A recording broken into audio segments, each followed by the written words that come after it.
Perasaan yang tak terbayangkan, hanya diketahui oleh orang yang merasakannya. Subhanallah, betapa indahnya perasaan rindu ketika terhiasi dengan pemandangan Baitullah. Allah berfirman, sempurnakanlah haji dan umrah untuk Allah.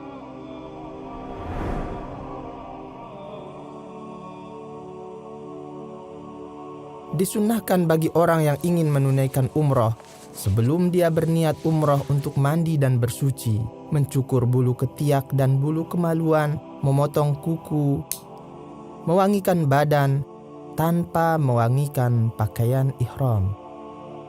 Dengan pakaian putih, bagaikan putihnya lembaran yang bersih dari dosa, orang yang umrah memakai pakaian ihram. Adapun wanita, ia mengenakan pakaian yang patut dengan keagungan Baitullah tanpa menonjolkan perhiasannya. Dimulailah perjalanan yang mulia ini dari miqat. Dalam perjalanan menuju Makkah, setiap orang yang berumrah akan melalui miqat kedatangannya. Lokasi-lokasi miqat adalah Zulhulaifah, Abyar Ali untuk penduduk Madinah, Al-Juhfah, Rabiq untuk penduduk Syam, Qarnul Manazil, Sail Kabir untuk penduduk Najd, Yalamlam, As-Sa'diyah untuk penduduk Yaman, Zatu Irqin untuk penduduk Irak. Miqat-miqat ini adalah bagi penduduknya dan siapa saja yang datang melaluinya dari selain penduduknya. Penduduk Mekah berihram untuk umrah dari tanah halal terdekat, yaitu luar perbatasan tanah haram.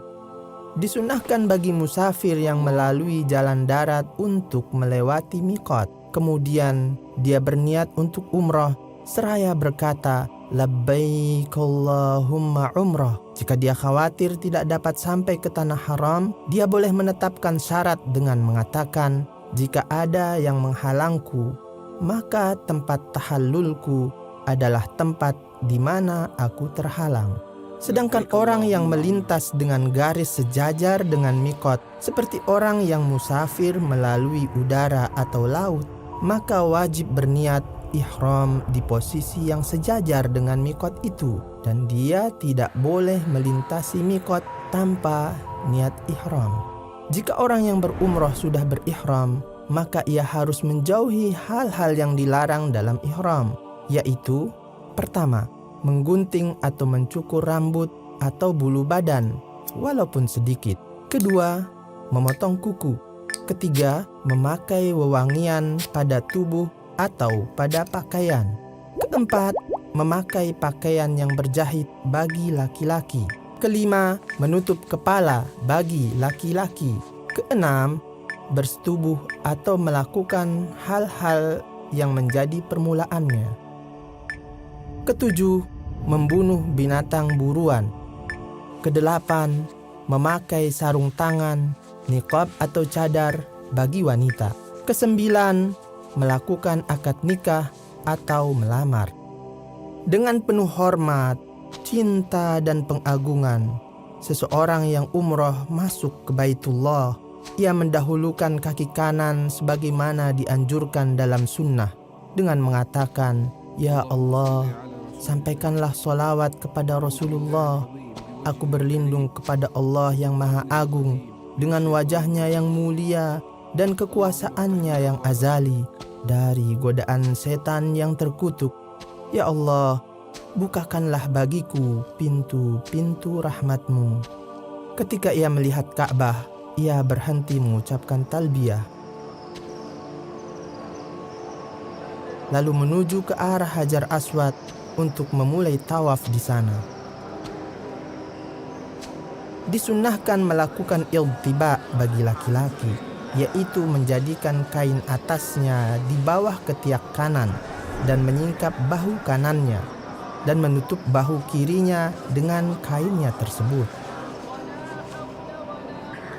Kemudian dia memulai tawaf dari garis yang sejajar dengan Hajar Aswad sambil memberikan isyarat tangan ke sana dan berkata, Allahu Akbar. Disunnahkan menyentuh dan mencium Hajar Aswad jika itu tidak menyakiti orang lain. Jika tidak dapat, ia menyentuhnya dengan tongkat atau semisalnya, kemudian mencium tongkat itu. Jika tidak dapat menyentuh dengan tangan atau dengan tongkat dan hanya dapat memberi isyarat, maka tidak perlu mencium sesuatu yang digunakan untuk memberi isyarat itu. Disyaratkan untuk sahnya tawaf, hendaknya orang yang tawaf harus menjaga kesuciannya dari hadas kecil dan hadas besar. Karena tawaf itu seperti sholat, hanya saja diperbolehkan berbicara ketika tawaf. Tawaf dimulai dari Hajar Aswad sampai 7 putaran atau pusingan, berakhir di Hajar Aswad kembali. Hendaknya ketika tawaf, seseorang memperbanyak zikir dan doa, menjauhi pertengkaran, perdebatan dan canda. Ini adalah tempat yang agung, di mana dosa diampuni, jiwa dibebaskan dari api neraka, dan kebaikan diangkat. Bagi laki-laki disunahkan berjalan cepat pada 3 putaran pertama sesuai kemampuan. Adapun wanita, ia tidak perlu melakukan hal itu. Ketika sejajar dengan rukun Yamani, disunahkan menyentuhnya dengan tangan kanan tanpa menciumnya.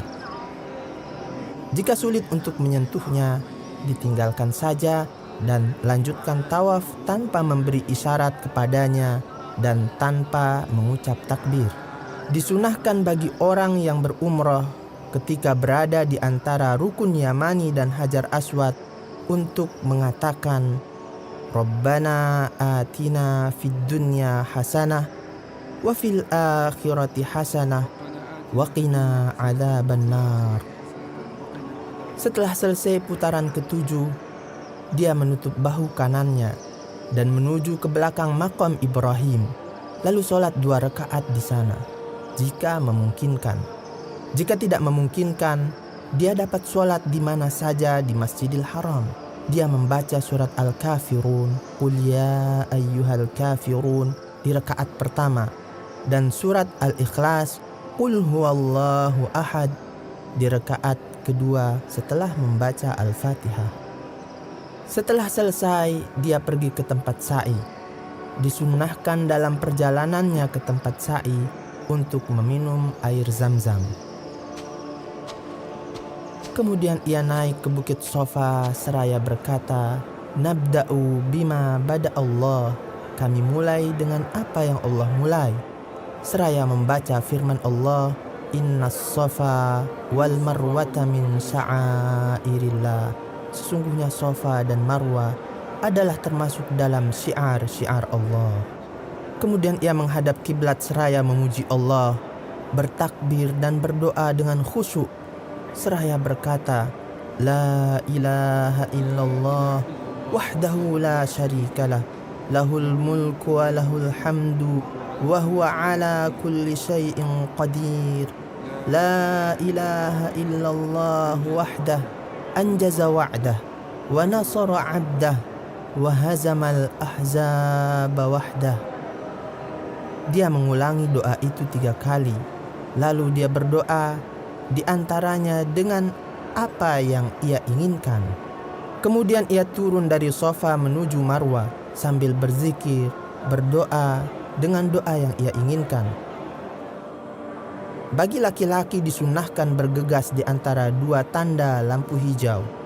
Ketika sampai di Marwah, hendaknya berdoa seperti yang dilakukan di Sofa tanpa harus membaca ayat yang dibaca di sana. Sehingga dengan demikian dia terhitung telah menyelesaikan 1 putaran dari 7 putaran. Kemudian ia kembali ke Sofa dengan cara yang sama. Setiap kali dia berjalan dari Sofa ke Marwah atau dari Marwah ke Sofa, itu terhitung 1 putaran. Demikian seterusnya sampai naik ke Bukit Marwah di putaran ke-7. Untuk laki-laki, jika ia ingin tahallul, maka dia mencukur habis kepalanya atau memotong pendek. Adapun wanita, cukup menggunting sedikit rambutnya seukuran ujung jari dari rambutnya. Dengan demikian, seluruh larangan umroh sudah halal baginya. Setelah selesai mencukur atau memendekkan rambut, berarti dia telah menyelesaikan umrohnya. Tidak ada riwayat bahwa Nabi Shallallahu Alaihi Wasallam sholat 2 rakaat setelah umroh. Jamaah umroh, Anda telah tiba dari tempat yang jauh dan dengan kondisi yang lelah, maka ikutilah petunjuk Nabi Shallallahu Alaihi Wasallam dan menghadaplah kepada Allah dengan doa seraya mengharap agar seluruh amalan Anda diterima olehnya.